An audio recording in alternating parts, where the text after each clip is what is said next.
Hey beautiful people, welcome back to a new video on our channel Read Travel Become. In this video, I'm going to talk about some of the books that I plan to read this month. Thankfully, I have all the paper copies of the books that I'm going to read. All of these are very interesting recommendations, unique recommendations. So make sure you watch the video till the end. You may never know which thought or fact may resonate with you and change the course of your life. So let's get started. Okay, so the first book is Christine Hanna's The Great Alone. Christine Hanna is a very popular writer. You might have heard about her writing historical fiction. The Nightingale is one of her books which I had recommended previously. This book, The Great Alone, is about Alaska, is about Alaskan wilderness. There's a family which moves to Alaska, and how when the cold sets in, how there's a turmoil within the family. The story is about that. It's told from a point of view of the little girl Lenny, how this small community of a fictional town in Alaska is talked about, forms the crux of the book. Again, don't go by the length of the book. Christine Hanna is known to suck out the best emotion out of you. She writes very beautifully, very simple language, and her stories are breathtakingly beautiful. They touch upon these little emotions, human emotions. Next on the list is The Man Who Mistook His Wife for a Hat by Oliver Sacks. Again, wildly popular book. I'm actually rereading this book. I had read a couple of cases from this book. So Oliver Sacks has a beautiful mind. He's actually a researcher, a neurologist. He researches brain. He is a doctor. He himself is a doctor, a professor, a writer. He's talked about some of the clinical cases that he personally has faced in his life. He has seen some cases where people could not make new memories, some brain disorders. There was one particular case where a man who was not able to see faces, like in place of faces, he used to see something else. For like just like the titular character, who the man who mistook his wife for a hat.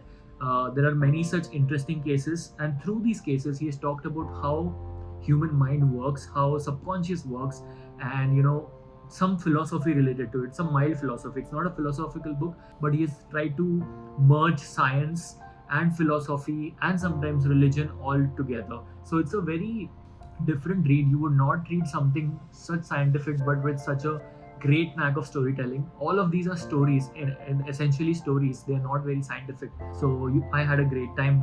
I remember when I read it for the first time, I had a great time. I'm just revisiting some of the stories again. Next is a book by Bill Hayes, who had written Insomniac City, which I've recommended a lot of times on my channel.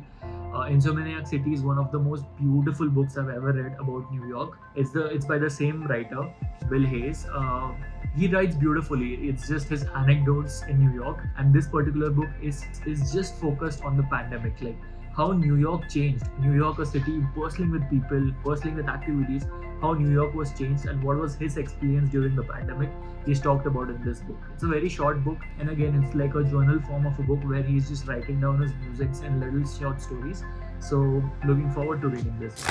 The next is The Thursday Murder Club by Richard Osman. Again, great. I've heard good things about this book. It's a murder mystery which is being solved by a group of people who call themselves the Thursday Murder Club. And these people are old people, like they're actually living in an old age home. They are in their retirement phase. They're just done with lives, and they're just doing a pastime. Is what the crux of this book is. I'm looking forward to reading this book. Next is a non-fiction book. It's a memoir by Scott Adams. He was the writer of Dilbert Comics, very popular corporate comics, if you must have heard. This is his particular story, his ideas about how to fail at almost everything and still win big. He's one of those guys who has popularized the term don't focus on goals but focus on systems. So he's a strong proponent of that, and this book is just an expanded version of that philosophy. He has written about his failures, he has written about his experiments, how he came to become a great cartoonist, and he's also talking a lot about how you can mix two different things to become irreplaceable. Like, neither is he a great stand-up comic, neither he is the great cartoonist, but when he mixes these two things together, he's a great comic cartoonist. So I'm looking forward to reading this. Next is a sequel. It's a sequel to The Six of Crows called Crooked Kingdom. Very popular book talk recommendation. This book wildly blew up in the US, and I've read the first part. I've talked about the first part. I loved it. It's a very fast read. It's a little teenagey. It's if you're expecting depth out of it, don't. But it's wildly entertaining. The characters are super like vivid. Like, you can imagine those characters talking to each other. The way it's written, the world building is amazing. If you like Harry Potter, basically, those kind of Percy Jackson, all of these magical magical fantasy novels, then you can pick up the first book. This is actually the second book, which I'm looking forward to. The first book ended on a very high note. There was a confrontation between two parties, and I'm looking forward to what happens next in this particular book. And the last book, which I'm going to read this month, is The Cabinet. This is a Korean book.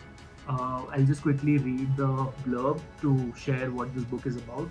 It's apparently winner of a bunch of Korean awards and stuff. I got this recommendation from a Korean friend. The book is The Cabinet 13. Looks like any normal filing cabinet, except this cabinet is filled with files on the symptomers, people whose weird abilities and bizarre experiences might just mark the emergence of a new species. It's basically there's a filing cabinet which has cases related to some unique individuals. It reminds me of X-Men in a way, where they have these Xavier School for the specially gifted, and what happens. I like the cover of this book as well. It's very weird, and there's a small cat. I'm looking forward to reading this book. I've heard like wacky things about this book. So yeah, this was the list that I'm looking forward to read. If you have read any of these books before, do let me know in the comment section. And if I should drop any book, that would save me a lot of time. But yeah, thank you so much for watching this video till here. And do like the video, share your thoughts, and subscribe to my channel. A lot of such interesting videos, interesting bookish content is lined up. And yeah, thank you so much for watching the video till here. That's all for this one. See you in the next video. Bye bye.